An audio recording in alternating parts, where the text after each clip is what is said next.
নমস্কার বন্ধুরা, welcome to new video of my channel movie magic মোমেন্টসে আপনাদের স্বাগত জানাই।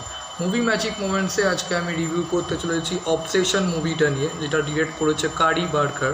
তো এটা 2026 সালে একটি সাইকোলজিক্যাল হরার ছবি। তো এই ছোট বাজেটের ছবিটা কিভাবে তোমার হরার ফ্যান্সদের মন জয় করলো সে ব্যাপারেই কথা বলবো আজকের এই ভিডিওতে।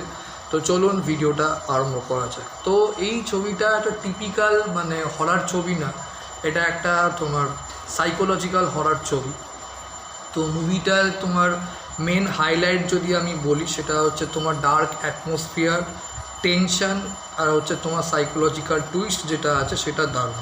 মুভির গল্প যদি বলি, তো এখানে মাইকেল তোমার তোমার বিয়ারের চরিত্রে অভিনয় করছে। তো সে ওদেরই গ্রুপ অফ ফ্রেন্ডসের মধ্যে নিকি, যেটা ইয়ান নাভারাতে তোমার নিকির চরিত্রে অভিনয় করেছে, তাকে ও পছন্দ করে, মনে মনে ভালোবাসে, মনে মনে ভালো লাগে। তো ও সামহাউ ফিলিংসটা কিছুতেই ও এক্সপ্রেস করতে পারছে না, কিন্তু হঠাৎই কী হয় এই বিয়ারের চরিত্রে ছেলেটা জীবনে হঠাৎ ওর লাইফটা সম্পূর্ণ পরিবর্তন হতে থাকে এবং নিকিরও ওকে খুব ভালো লেগে যায়, ওকে পছন্দ করতে শুরু করে, ওকে ভালোবাসে, ওর সঙ্গে টাইম স্পেন্ডিং করতে আরম্ভ করে এবং সাডেনলি ওর লাইফে এমন কিছু জিনিস ঘটতে থাকে এবং মুভির শেষে একটা তোমার সাইকোলজিক্যাল টুইস্ট আছে, যেটা থ্রু আউট দ্য মুভি আপনাকে প্রচণ্ড এনগেজিং রাখবে এবং ওর জীবনটা একটা ভয়ানক হয়ে ওঠে বিয়ারের। নিকি সাডেনলি হঠাৎ করে তোমার ওর বিয়ারকে পছন্দ করতে আরম্ভ করে এবং ভালো লেগে যায় এবং একদম লাইক আছে একটা সিনেমাটার নাম যেটা দিয়েছে অবসেশন। তো এই অবসেশনটা হঠাৎ কী হলো যে তোমার নিকির যে এতটা অবসেসড হয়ে গেল তোমার বিয়ার, মাইকেল যে তোমার বিয়ারের চরিত্রে যে অভিনয় করছে তার প্রতি। তো সেইটা জানতে গেলে আপনাদের কিন্তু অবশ্যই অবসেশন ছবিটা কারি বার্কার পরিচালিত দেখতে হবে। কেন হঠাৎ করে নিকির এত ভালো লেগে গেল তোমার বিয়ারকে, তো এটার জন্য ছবিটা দেখতে হবে। তো মুভির পজিটিভ দিক যদি বলি, সেটা হচ্ছে লাইটিংটা এমনভাবে সেট করেছে যে পুরো একটা সাইকোলজিক্যাল টেনশন কন্টিনিউয়াসলি ধরে থাকে বলবো। দেন আমি বলবো সিনেমাটোগ্রাফি, তারপর হচ্ছে ব্যাকগ্রাউন্ড মিউজিক। এই তিনটে জিনিস ভীষণই গুরুত্বপূর্ণ ভূমিকা পালন করেছে তোমার এই ছবিটাতে এবং থ্রু আউট দ্য মুভি 1 ঘন্টা 48 মিনিটের সিনেমা ওটিটিতে এসে গেছে, আমি ওটিটিতেই দেখেছি বলবো। তো কন্টিনিউয়াসলি সেই সাসপেন্সটা বজায় রাখে এবং বাকি আদার যারা ক্যারেক্টার আছে, যেমন তোমার মেগান যে তোমার সারার চরিত্রে অভিনয় করেছে, আর একটা নাম হচ্ছে কুপার যে ইয়ানের চরিত্রে অভিনয় করেছে, এই চারজনের ফ্রেন্ডসের মধ্যেই গল্পটা বেসিক্যালি ঘুরে। এরা সবাই খুব কনভিনসিং পারফরমেন্স দিয়েছে। তার মধ্যে দুর্ধর্ষ পাঠ করেছে হচ্ছে ইয়ান, যে নিকির চরিত্রে পাঠ করেছে।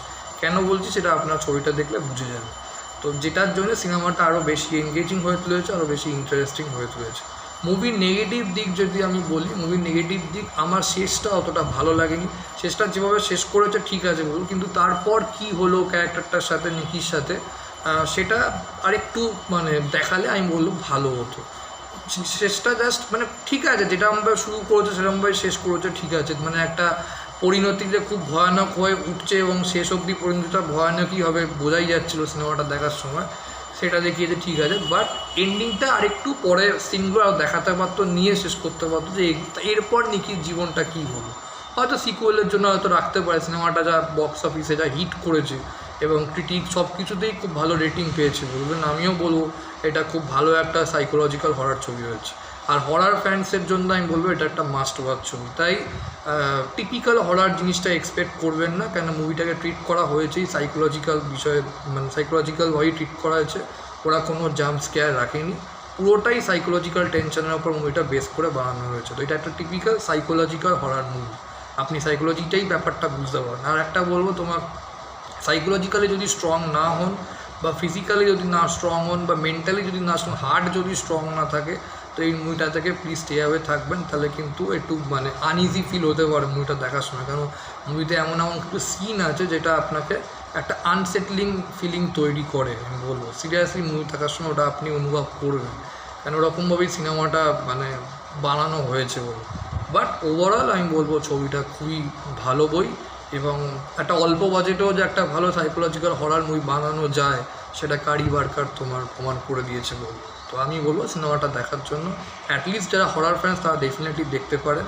এটা একটা তোমার মুভিটার মধ্যে যেটা আছে সেটা হচ্ছে সম্পর্ক, অবজেশন আর যে ইচ্ছে যে মানুষ, সেই ইচ্ছার ডার্ক সাইডটার কথা বলেছে এখানে। যখন তুমি কোনো কিছু উইশ চাইছো তখন সেটা যেন দেখে শুনে উইশটা চাও। মনে মনে তো অনেক সময় মানুষ চায় যে এটা হলে ভালো, ওটা হলে, সেটাও দেখে শুনে চাও যাকে বলে, সেটা কিন্তু অনেক সময় তোমার লাইফে নিজের জন্য অনেক ভয়ানক হয়ে যেতে পারে। তো এটা একটা মুভিটাতে এন্ডিংয়ে ওরকমভাবেই শেষ করেছে, দেখলে বুঝতে পারবেন যে be careful what you wish for.